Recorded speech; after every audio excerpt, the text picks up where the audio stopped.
ए मिता, सुना मिता। अरे मोर घर में ना बाड़ी में अच्छा हाँ। कुंदरू और करेला फरे है और वो राठौर से अरे बड़े भैया कवर्धा वाला का अच्छा अच्छा अच्छा हाँ। वो कहत रही थे तो घर के बाजू में बाड़ी में ना पता हवे के चला मांग क्या वो चल ऐसे ले चल चल चल आ चल।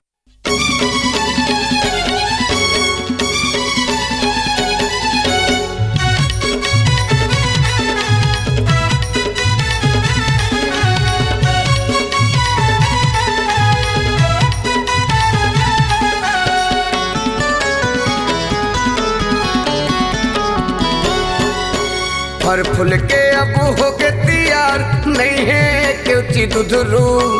फर फूल के अब हो के तैयार नहीं है क्योंकि दुधरू। पड़ोसिन के बारी पताल रे हमार बारी के कुंदरू।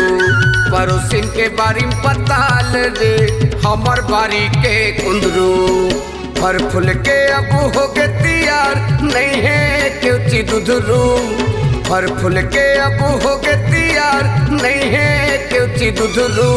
पड़ोसिन के बारी पताल रे हमार बारी के कुंदरू। पड़ोसिन के बारी पताल रे हमार बारी के कुंदरू।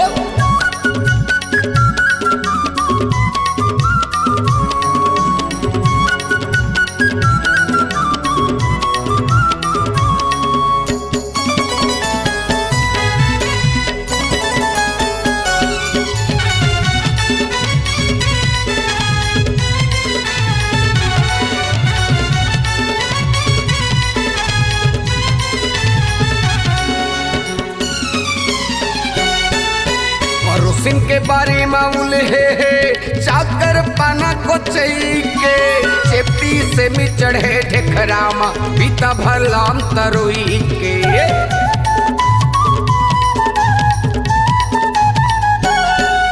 पड़ोसिन के बारे मामूल है चाकर पाना को के चेपटी से मी चढ़े ढेखरामा पीता भरलाम तरोई के।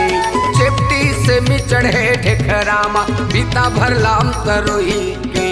मोटहा खाम के रखे होगे मोटहा खाम के रखे होगे हक के नार करे लगरू। पड़ोसिन के बारी पताल रे हमार बारी के कुंदरू। पड़ोसिन के बारी पताल रे हमार बारी के कुंदरू।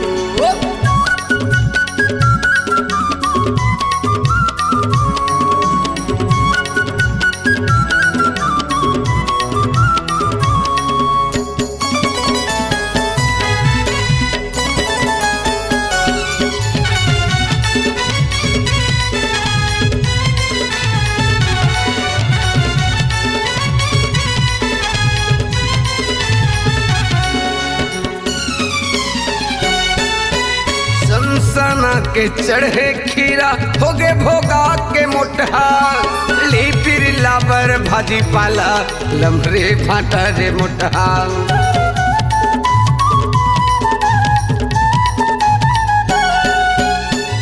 सना के चढ़े खीरा होगे भोगा के मोटहा ली फिर लाबर भाजी पाला लम्हरे फाटा रे मोटहा।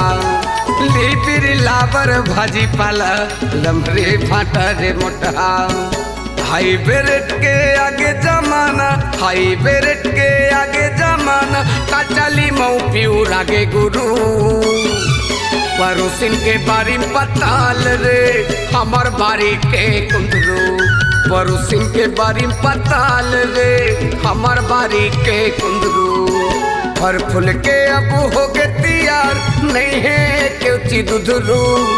फर फूल के अब हो के तैयार नहीं है क्योंकि दुधरू। पड़ोसिन के बारी पताल रे हमार बारी के कुंदरू। पड़ोसिन के बारी पताल रे हमार बारी के कुंदरू। पड़ोसिन के बारी पताल रे हमार बारी के कुंदरू। पड़ोसिन के बारी पताल रे हमार बारी के कुंदरू।